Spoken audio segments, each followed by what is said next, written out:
And welcome to another episode of Thompson's Comic Corner. I'm the host, Zach. Today I have my favorite guest to have on, Oh, and he is from the Last Comic Shop podcast, and it is Mr. Chad Smith. thank you, sir. You're too kind. I'm always excited to be here. Always love talking about the new stuff and the old stuff and all the stuff in between. Oh yeah, we've talked. Yeah, well, you've hit that pretty well. We've talked about really old stuff, and then like today, it's newer. I mean, what Arkham probably came out a couple weeks ago, so. Yeah, less than a month, I'd say. Yeah, so today's books are the one shots, the annual for Absolute Batman, which was written by Daniel Warren Johnson and art. And then our other one is the Arc M special, which is written by Scott Snyder with help from somebody else with an artist that I did not look up because I was too damn lazy to do all that. Is it Frank Thierry? It's a very good possibility. Am I making that up? I have the issue in front of me here. I just gotta find the Oh, page of the see, look. credits. Yeah, see, look. You got this. Oh no, it was Scott Snyder and Frank Thierry writers, and then Joshua Hickson is the artist. Hmm. Which I don't mind. So, all right. So before we dive into these books, Okay. I don't mind all the different artists. I don't mind that. I don't mind any of it. It's actually kind of fun. I like Nick Dragota's art in the regular book, and I like that they Oh had yeah, Jock do one, and then they had somebody else do the freeze issues. yeah. The Marcos Martin. Yeah. Usually, I hate that. Usually, I do. Yeah, But they all coexist with each other. right. No, I Like, would say Marcos Martin was a little bit outside of what you would normally get from that book. So I could see the people that were bad by that. But going back to his Spider-Man stuff, I love Marcos Martin. And are you still on your quest to do all the Batman Year One stuff? yes, I am. So Batgirl Year One is Marcos Martin. That was one of his Oh, first books. really? Yeah, it's a beaut. Hmm. So you're gonna love it. I like the covers for all those books. Oh yeah. No, They're a lot of fun. it's that simple, like understated, like only the lines that need to be there are there. And he's a great storyteller.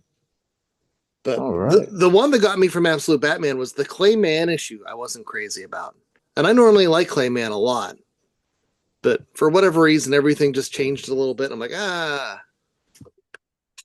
don't know. I see now again from the story perspective. By the way, we're still talking about Absolute Batman at this point, but it's fine because this show we talk about the book very broad. We give you what we think's okay, and then we just want you to go read it. But we do spoil things because fuck it, why not? But personally, I did not care for the Mr. Freeze issues. I didn't like the Right? story because I don't think that character, like, I don't care for that character. I think that I like Mr. Freeze, like the original. Hell, I even like Arnold's take in Batman and Robin. That's probably the only part that I actually like from that movie. Have a nice day. Like, I really like him. Like, it's funny, it's refreshing. But, like, the way that they made his character, he's like this big horror, like grotesque monster that has his parents frozen. I hate it. Yeah, but that's the whole gimmick with Absolute Batman. Everybody's a monster. They're going to be turned into a monster. They're going to be sent to Arkham and be monsterfied. Oh, listen, talk about so. All right, so we're gonna discuss Arkham first because that's my All favorite. right. All right, so the kid who is wanting to buy Arkham, is that the Right? Joker? I believe so, yes. We need to discuss this. I need to know for sure because I want to say that it is, but he smiles, right? He's laughing when it comes to like the last panel. Shocker, there we're spoiling it, but Right. the whole thing for the Joker is that he doesn't joke. Like he's not funny. Like he doesn't laugh. Like he doesn't do anything. So is it him or is this another character? I mean, it may be. It might be going back to that whole like in the regular universe how there's the three Joker theory. But Oh, which that's a good book. We might have to read that. I absolutely love that book. That is oh, chef's kiss. see, I might fight you on that one. I was mad at that one. That cost a Oh, lot of money, and I did not like it one bit. you want to know what I want to fight you about? Side What's topic. that? I want to fight you about. We're gonna go toe to toe about Kingdom Come just because I want to. Oh, bring it, bring it! Kingdom Come is such a mid story, and everybody elevates it so high, drives me crazy. It's a glorified Where's Waldo. Oh, I couldn't resist. I had to throw that in there. Dude, but that's the thing that gets me with stuff like that is like people will say that's in the top 10 DC books. Like, no, nowhere close. The story is such a garbage story, but the art's real pretty. And so people go all in on the art and like, yeah, if you want to play Where's Waldo and be like, oh, look, I found the kid from Super Friends, but he's drunk now with Lobo. Oh, hey, that's great. But like telling me that's a great story with all the faux biblical, great. Oh, I had to get you Oh, fired up with that. That's so funny. oh. I couldn't resist. Yeah, no, I made my podcast pal, and he kind of upset with that one because he's like, this brought me back into comics and I love this book. And I'm like, it is shit. That did not go over well. Oh, that's so funny to me. But everybody Um, likes their own stuff. So it's like, I don't know. I should let people like what they like. I will give you this. I'm a firm believer that it is a very good Elseworld story. It is a different take on the characters that everybody loves. I'm okay with that. Is it a must read? Like, do you have to read it? No, you could do your whole life Yeah. without reading this book. It is Right. a good Elseworld story. That is my take on it. It is a very good Elseworld story. Yeah. I don't know. Like the whole point of an Elseworld story to me is to remind you like what's important about these characters. And even if like Red Sun, you take away Superman and you make him Russian and you take away some of the things that make Superman Superman, that still highlights what makes Superman great. Like Kingdom Come, I do love. We got to read that too. Listen, yeah, you want to just do a whole bunch of DC books? I'm game because there you go, man. But yeah, I'm I, I perfectly okay. I don't know that Kingdom Come does that. Kingdom Come makes Superman look like a Nazi chump. It makes Batman look weak. It makes Wonder Woman look like she doesn't know what the hell's going on. It gives Green Lantern a sword. That's cool. Instead of giant boxing gloves. Like, I don't know. I don't know, man. Whatever. Absolute Batman. Let's get the absolute Batman. All right, so in the Arkham storyline, it's hell, what's his first name? You have the book in front of you. It's his story. He's telling the story of what's happening. Like he has a Oh, diary. Dr. Armadeus Arkham. There you go. Yeah, I couldn't think of his first name, but he's telling you everything that has happened at Arkham as he's old and he's wanting to be done with it. He's wanting to sell it, and he is just telling you everything that has happened. Like you find out that his mother killed his siblings because his dad didn't make it home from the war. You Yeah, in got front of his eyes. That was pretty brutal. yeah, and like he doesn't understand why he was the one that was spared. You got um they call him Jack Doe, which kind of looks like a Joker Yeah. esque. And see, and then that makes me even more confused. And like I don't want to spoil that surprise for everybody when they read it because like the ending of this book, it's for crude take, it's a mind fuck. There you go. Like it really is because like you don't. I didn't see that coming, and I loved it. I think that's what made me really like this book. Well, that's the whole absolute Batman. Like Joker's the guy behind the scenes, right? He's the guy Yeah, sending Bane out. He's the man in white. He's the guy who laughs but doesn't tell jokes or whatever. But like, there's so many different forms. And like the most recent issue that I just read after this, I'm like, wait, what the hell is like? There's so much I don't get about this Joker. Where like the story is still in play, and so I don't know if I'm meant to know all the pieces yet. I think that's where Scott Snyder's wanting you to go. It's like well, what's coming next? Like Yeah, what are you going to reveal next? And I mean, they've done a really good job at like making this a lot more fun than what I think people thought it was going to be. So I yeah. enjoyed it as a one off. I mean, I don't really give a fuck about Arkham. I don't really care. But you made me care. You made me want to know who the kid was in the story. You made me want to know who, if that was the Joker at the end. Like Well, yeah, I get the book and I'm like, ah, man, I'm like, this is probably gonna suck, but whatever. It's absolute Batman. No, wrong. but that's the whole thing. Like regular Batman, you have Arkham Asylum, and so when it starts off with like Doctor Arkham instead of Arkham that they're building because Arkham is the 13th giant prison colony thing. Like whatever, there's a lot of that stuff going on. Like I was surprised to see the whole Arkham thread running through here, but what they're building with Arkham, we're like, this is that place where like they hold Batman for how long? Like 2 months, 3 months to Yeah, try he's and break him, and like they turn Killer Croc into Killer Croc, like an actual like physical crocodile, and like it really is setting up the whole absolute Batman universe as this absolute horror show. And you get the Joker, who, all intents, was it this story where they talk about, his family with all the money they've had, or that yeah, might have that been was issue 15. might have been. So he's the Bruce Wayne that has all the Yeah. wealth and like, Yeah, the ending of that book where he goes down into the cave and I'm like, "Oh fuck, he's Bruce." yeah. But it's all flipped on its head. And so like where this turns out, I don't know. I'm a little nervous because I had heard where the Arkham characters or the Absolute characters showed up in an issue of DCKO. Spoiler Yes. spoiler alert for that book. Sorry, but Yeah, but they're I like think dark it's twisted different. versions. Yeah, Yeah, yeah. but I'm really hoping they don't mess up the Absolute universe by trying to make it play with the regular DC universe too I soon. th I think it's just gonna be like a one-off just for the storyline because I mean it makes sense. I also think that Superman loses in this next round of DCKO. All Okay, signs are, unless you're going to get Superman versus Joker at the end. oh, maybe. I don't I see. don't know, That's another man. book I'm behind on, so I don't know. I don't know what's going on there, but yeah, Superman is DC. If Superman loses, then the whole point is Superman loses but doesn't really lose because he lost in a way that Exactly. Yeah.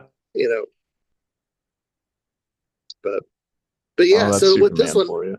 with the Arkham, I love the art. I love the creepy kid. I love the scientist. I was fully expecting there to be a twist on Arkham, show it where like he turns out to be the really bad guy, just because of all the traumatic things that happened to him. Um, so that was a red herring that didn't pay off, but it kept me on the edge of my seat.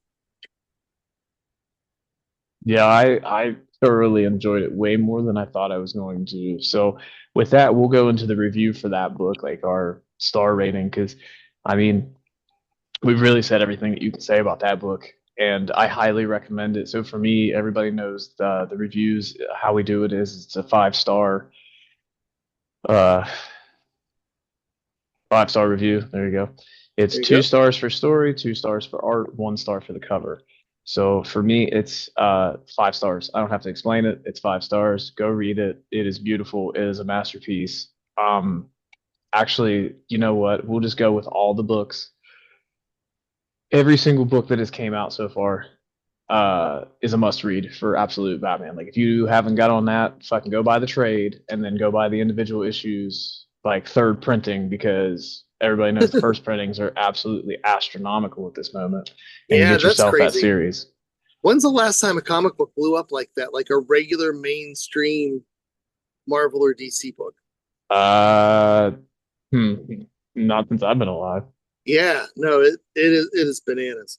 But yeah, so I'm not as high on this one just because I the art inconsistencies and like me trying to wrap my brain around the whole story, like part of me I feel like was slightly more confused than it needed to be because of some of the art inconsistencies between this and the Absolute Batman book. So I'm going to give it a 4.5.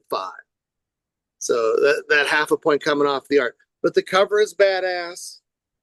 Um, is that a Dragotta cover on the cover A? I think it is. So yeah, I love that part. Um, and the story was, it kept my attention. It had those swerves. It had all that fun stuff.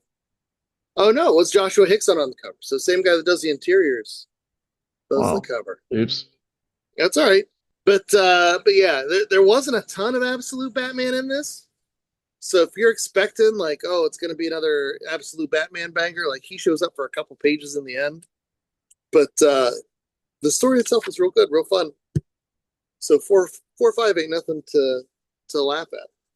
Well, so now, with that being said, that's the first 5 star ever on the show. I've been like a really big stickler with that because, like, not every book's perfect. So, Yeah, but to me, that book's perfect. I love that shit. It was great. there you go, man. Yeah, So now, oop, go I was ahead. just gonna say, Absolute Batman has been crushing it consistently, like month in, month out. Well, how do you feel about before we go on? How do you feel about these being specials instead of issue 16 or issue? You know, I'm cool with it because as much as it's driving like the end of it. So like when they do they when they reveal Deathstroke at the right? end, spoiler. Um, it how do I put this? The story is really irrelevant. You don't really need to read this story to continue on with the actual journey that Absolute Batman's in. You really don't, because you can already tell that they're not going to bring Deathstroke in right off this, like right off this. The only thing that I think at the end of this book that shows us what's coming next is you do see when he opens up the thing, you see the binds come out, and you know that Poison Ivy's next. Yeah. Oh, and like the dossiers with all the characters, you're like, oh, okay, we're gonna see Clayface. Oh, we're gonna see Scarecrow. You know, Hugo Strange, Mad Hatter. All those folks are in there. You know what I wish they would quit doing? Okay, this is social media and this is like the day of the interweb. I wish they would quit putting out the fucking solicitations and showing me all the goddamn covers because then I know who's coming. Oh yeah. Like No, that's we've already seen what Poison Ivy's going to look like, and unfortunately, I think for issue 18, you see what Scarecrow is going to look like that he's coming next. oh yeah. No, this is where So, I'm really bad at paying attention to that stuff. So oh I and like a book like this is one where I subscribed at my local comic shop and it's like, all right, set and forget it. Just get me the cover A's and I don't want to know. But yeah, no, like it drives me nuts. but like this one in particular, I feel like this matters to the story. Like we'll talk about annual one in a sec, but like that one I could see as kind of a standalone. I don't think this needed to be a separate number one. I feel like this could have been just been, you know, and it's not like Absolute Batman needs another number one out there. Like that book's doing fine. I don't know. I feel like if you're a regular Absolute Batman reader and you haven't picked up this issue, you're gonna miss out on something that's gonna come into play later on. So Speaking of, yeah, no, they don't need another number one. They literally have like 10 like regular printings. I know they just redid another number one. And Last week. like if you did the a Batman Day back in September, you could buy the 299 variant, which was the it was a homage to Year One Part Two. It's that cover, but it's Absolute Batman for 299. Oh, there you go. So pretty much there's 11 fucking printings of this goddamn book. And no signs of stopping. That doesn't count whenever it came out with the foil cover, when it came out with the covers A, B, C, and D, the Jim Lee sketch cover, and all the other stuff. Oh, it is just massive. It's blowing up. I love it. So there you go. So now we'll go on to the annual, which the annual, all right, Daniel Warren Johnson does art and does the storytelling. He's your writer for the main story of it. It's a banger. It is a fucking 5 star banger. It is great. But then you have 2 follow-up stories in it. I could have done without. Okay. Yeah, like I forgot those were even in there, and then I was like, "What the fuck is this?" Well, now I'm So trying to yeah, remember the second one. I remember the Sanctuary one. What's the yeah. second one? It's like it looks like social media, and it's like little posts. Has like cute little Oh, yeah, bats. yeah, yeah. Oh, that's Meredith McLaren. I like Meredith McLaren. Hey, listen, nah, dude, I could have done without it. They could have gave me 5 more pages of Daniel Warren Johnson's art. Oh, absolutely. But yeah, no, that's fun. Just checking in with the people of Gotham, and you see like, oh, it's spreading. You know what I mean? You get the people with the Batman headphones, the Batman patch on the backpack, and it's like, all right, it's taken root, and even though the media is against Batman, and it's hitting the people, I need to where get they me one of are. them axes. I want an axe like that. That's sick. Honestly, screw something into your book bag and Yeah, pull out a giant axe. Look that's out! fucking sweet. It's so ridiculous, so That that's ridiculous. that's the point. That Yeah, is the point. Like absolute Batman is literally absolutely fucking ridiculous, and I feel like that's the point. no, for sure, man. If Like the the man is six purpose eight, is, like 300 pounds, and then you got yeah, Wonder Woman who's like fucking 7 foot tall. I know. No, he was over 400 pounds. It was like 420 some pounds. Fucking monster. But yeah, I just read that in the issue where he's stuck in Arkham and they strip him down and you get naked Batman for an issue and a half. I forgot about that. So, but the Danny Warren Johnson story, man, like you and I were talking before we started, Danny Warren Johnson is just such a force in comics these days. And like there are very few artists out there that, like when I was a kid in the 90s, like that's why you bought a comic. You bought a comic because Jim Lee or Todd McFarlane or Rob Liefeld was drawing it. And like that was the reason you went there. I don't think there's a lot of artists like that out there these days. But when Daniel Warren Johnson puts his name on something, like that's an automatic pickup. He's also and like this is no knock towards Rob Liefeld or Todd McFarlane because like they're the two biggest ones that everybody always thinks of. Daniel Warren Johnson is an A plus writer and an A plus artist. Oh yeah. And like again, like that's no knock towards them, but also he started out on smaller books. He wasn't just thrust into, hey, here's Spider-Man, a brand new Spider-Man book. You've never written a book a day in your life. You know what I mean? Like Oh yeah. No, in his stories they do have the pathos and he knows how to tug on the heartstrings while giving you that high paced like manga action, like all the he's speed lines 100%. everywhere. He gives us a wrestling match Oh every book. yeah. Which It I is so haven't much watched fun. wrestling in years outside of the occasional Royal Rumble, which I'm excited for that coming up at the end of the month. But Hell yeah. but yeah, man, it's you can see the way that pro wrestlers plot out their matches coming into play in his books, and it's great. Yeah, you get to see, if I'm not mistaken, yeah, you get to see Batman powerbomb somebody. So Yeah. just saying. Well, I think the one movie does is one of those AEW guys, like a Kenny Omega something something I read. Yeah, Atomic. yeah, yeah. I like Kenny Omega. I miss when he had like 6 belts and he was running around all different promotions. As fuck. See, I missed out on all that stuff. I know the name, but I don't know that I've ever seen a Kenny Omega match all the way through. Now, they say that this book is the origin of the Batmobile. Okay, it kind of is. It kind of is Okay. because we get to see it, but it still doesn't explain to me how the fuck he got it. Wasn't that the first story? Yeah, He brings out the Batmobile, and it's like, yeah, what the hell is that? yeah. But I don't. It doesn't explain to me how the hell he got this monster dump truck. He just has it. It's just there, and he just pulls the cover, and he just magically had the key. I don't know how the hell he got that. Yeah. No, I want to know. it's not like he stole it from that guy, right? I mean, he might have. So that would be the only thing because he takes that guy's keys and raids his, all the weapons Yeah, I that mean, he he might have has. stole his dump truck. There Which you again, go. fuck that guy anyway. So I mean, that's fine. But yeah, because that's his Batman, where like the gimmick is he doesn't have the Bruce Wayne fortune. Nah, He dude, he's broke. doesn't have the millions there. So if he's heisting stuff from people that, are big piles of waste, why not? But yeah, I will say too, though, that is one thing that struck me like about this book, man, is the violence in here is absolutely unrelenting. And that kind of shook me a little bit. Like, I don't know if I was prepared for how aggressive this is. And like we were talking about Danny Warren Johnson and like the pro wrestling side of things, and like Danny Warren Johnson and how he can tell those stories that tug on the heartstrings. this one does those things, but also with like some real serious brutality. That I don't know. I don't know if I like that, honestly. Like, it was a little over the Well, top for me. well, I mean, think about it.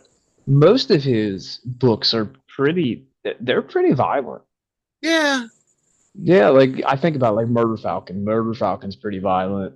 Do a power bomb. His Dead World or yeah, Dead World, yeah. right? That Wonder Earth. Woman, a Dead Earth. I mean, she literally rips fucking Superman's. She has Superman's spine as the fucking lasso. Yeah, she does. Yeah. So I mean, That's the oh, Mortal again, Kombat sorry. style. Yeah, sorry. Spoilers, but if you ain't read that, it's been out for like 10 years. Oh, you have to read that. That's one of my favorites of Wonder Woman Dead Earth. It's Yeah. No, damn good. I guess when I see that kind of stuff, a lot of times when I see that violence, it always seems like the comical over the top stuff. Like this one, when he breaks that guy's arm, like I retched a little bit. Oh, dude, it was awesome as fuck. Oh, It was yikes! awesome. It was so good. It gets me hyped up for There you real. go. But yeah, yeah, this book, man, and it's he's going after these white supremacist guys, and like, yes, do I want to see white supremacists get their comeuppance? Absolutely, but cool. It was. Now, I don't know if it's just the world in general, but like it was a lot for me in this one. It was a lot. well, a lot of people gave it a lot of criticism because two of the white supremacists in this book are police officers, Right. and he 100% fucking Kenny Omega is the police officer. Like that happens. It Yeah. does. And people got pissed because the synonymous thing was, and like I keep politics out of all this, but Right. the biggest elephant in the room for this book was he did this book, and then right after he did a commission where Absolute Batman was taking on an ICE agent, and Right. it caused a lot of backlash for this book, Yeah. and a lot of people were pissed, and I'm like, it's not that deep, brother. What? Like it's So not. I don't want to get too political because that is a landmine in and of itself. Yes, But sir. like I was brought up to respect policemen, but you respect people that are doing things the right way. And like these white supremacist policemen are not doing things the right way. The No, people that you're seeing on the news these days, they are not doing things the right way. It's not like it's that basic. Like Batman, you know, messes up criminals, and that's what's exactly. happening So here. Yeah, yeah, so like I said, it's not that deep. It's a comic book, brother. Like it's not yeah. like it is what it is, but like I keep that shit out of my life. Like I don't give a shit. Like I kind of just I stay in my lane. I shut the outside world out. I read books. I go to work, I read books. Hang out with my kid. Like that's what we do. Yeah. No, it's tough, man. I try not to pay too much attention to the news because every time I do, it just makes me sad. Yeah, it So that, sucks butt. and then I that's why that's why I read comic books to get away from that kind of stuff. Yeah. Yeah, So so we get to watch Batman absolutely, pun there you intended, go. destroy everybody. But it's like the Punisher too, where it's like I always worry about the folks that get the wrong message from the Punisher. Like the Punisher is not a good guy. Like I don't want people that are law enforcement agents out there with Punisher tattoos being like, "This is what I'm going to Yeah, do and how I'm going to handle shit," because that is not like that's they're not like it, he's man. he's doing it the right way, and it's like even he tells you in the book, I am not a good guy. Yeah, What I I do know. is like I am not a good person. I am a piece of Yeah, shit. I know. And like so many comic books are those morality tales, and I'm always shocked by the people that like, "Oh, that's what you took from that? Oh, oh my!" I Like I get it, whatever.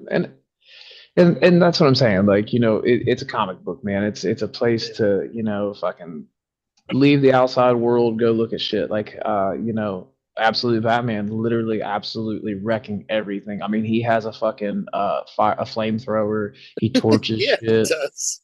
He fucking drives his fucking Caterpillar fucking dump truck that is fucking 35 feet tall into a building, which is sick. There's like, back away, and bam, Yeah. he's already there.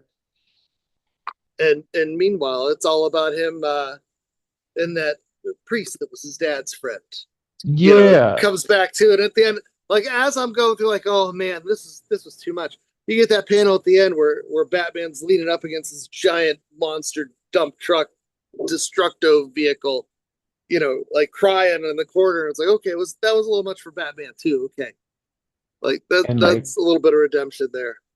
yeah, and like it shows you that he's human and like that he Yeah, has like these strong emotions, and it bothers him. yeah, which it should. It Which, should. which I find that so refreshing because regular Bruce, this is my mission, this is what I gotta do. Oh yeah, Very rarely do you ever see him like legitimately break down unless he's like literally like broken there with his back all twitching and shit right. because, Bane just kicked his ass. The new Fraction book, I think, is doing a better job of that, where it's not robot Batman.